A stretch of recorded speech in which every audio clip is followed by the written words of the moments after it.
Hi, my name is Olujide Wilade. I'm from Lagos in Africa. I'm glad for the opportunity to be part of this training, part of this course in sustainability. As a chemical engineer, I've had a passion for learning how to do better with the environment. As a safety specialist and environmental specialist, I've been meaning to be more impactful, and this training, this course with the UCLA extension has given me the opportunity. My project is talking about development and evaluation of a sustainable waste management system in my local community, which is Lagos, Nigeria, in Africa. So, Lagos in Nigeria is one of the fastest growing mega cities in the whole world. We have nothing less than 20 million people that lives in this city. Uh, it's so densely population, and of course, we have various waste coming from all angle and all part of the state, both the urban region, the local region, and the suburban region. Now, this chart is just to showcase uh, an idea of how much waste we get in and different types of waste we get in. And it might shock us to know that the highest category of waste comes from the sanitary, which is the pad, the pampers, and the likes. Of course, Lagos has over 50% populace uh, comprises of women and young children. Now, what are some of the challenges we face in the waste management system in Lagos, Nigeria? It starts from a collection of the waste. So it's been a challenge on how to collect waste. The government body that handles waste collection in the state is called Lagos State Management Waste Management Authority. The acronym is called LOMA, and they are responsible for getting data out of the city and getting waste. Getting waste from different part of the city to where it can be disposed or recycled. But we have various challenges ranging from transportation, it goes to inefficient numbers of vehicles. We don't have enough resources. We don't have enough avenue to transport. The waste are not being stored appropriately. Some of them are being dumped. And looking again after collection of waste, where do we dump them? We have the landfills and dump sites, which are not enough for the whole state. So this results in a lot of environmental pollution. We have too much of illegal dumping sites, and recycling is limited because there is no structure for recycling. Recycling is being majorly handled by the informal sector. So we have the pickers, we have people that just goes around picking stuff that they could recycle.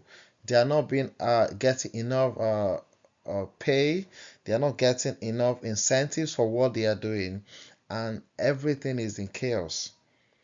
A good part is introducing the waste to energy system, which involve a government setup and a government framework that would help to actualize that part of the waste management process. And sadly, we are still lacking in that area. Now, I imputed systems thinking into bringing a solution to the waste management system in Lagos, Nigeria. Of course, we have to look at the economic part of it. We have to consider the government regulatory part of the system thinking. We have to look at human behavior. We have to look at the effect on the stakeholders.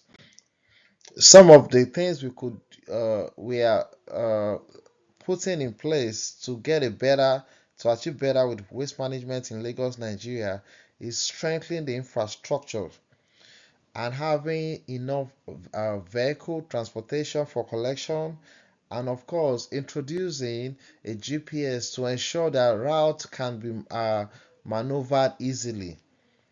So it helps to make movement easy. It helps to ensure that we have the right places for collection of waste, and they are not being dumped illegally. We also look at promoting recycling and waste reduction. We need public awareness, educating people, the stakeholders, on the best approach to waste management. Also, we have to adopt the waste to energy and other technology that will enhance how we convert our waste into assets. It needs a lot of investment. We have to ensure that there is regulations in place by the government to ensure that the waste to energy projects are being emphasized and are being executed the way they are supposed to be. And there has to be regulations from the government that will be adhered to. Prior to now, people don't adhere to regulations of the government. So they go against the rules, they go against the approach to waste management without repercussion. So, and this will end up bringing economic viability to the country and to the state at large. So some of the things we could use to also achieve a better result is to introduce incentives for both the informal, the local businesses. When they are part of a recycling process, there should be incentives given to them.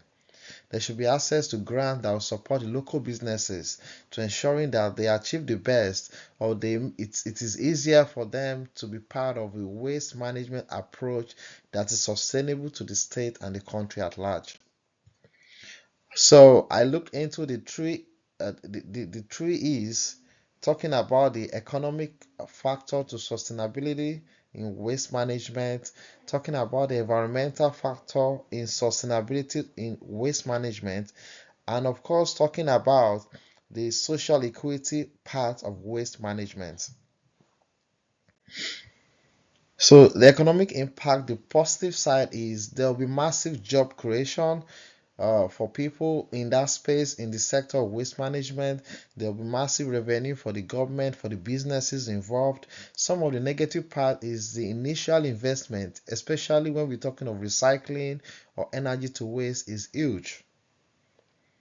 The environmental impact too has positive part of it, which is a clean environment. The residents enjoy a clean and better environment. We have a healthier environment. The public health is good. And also, when you look at the negative part in environmental impact, we look at some organizations while they are in the process of the energy to waste. We could have an outbreak, we could have emission that could also be a challenge to the public health. Social impact too is there. We have the positive, which is the inclusion to the social space. We have the informal part of the sector that is being included in the overall goal and results to achieving a sustainable environment for waste management. Some of the stakeholders that we have, they are the residents. Residents has a lot of advantages because they enjoy a cleaner environment, they have a better atmosphere, there's reduced pollution in the environment. The local government too and the government too, they are stakeholders. They are able to meet up with the international regulations when dealing with waste management. The local businesses too are highly beneficial as stakeholders because while they are engaged themselves in the recycling process, it's an increased channel of revenue for them, and it's easier for them to have a prospering businesses. And of course, we have the waste pickers, they are the informal sector that have been enjoying inclusion in the bigger picture. So this takes me to the life cycle analysis in the waste management system. The first stage is the sources of the waste. And as they are coming in, we have an aspect of indiscriminate dumping.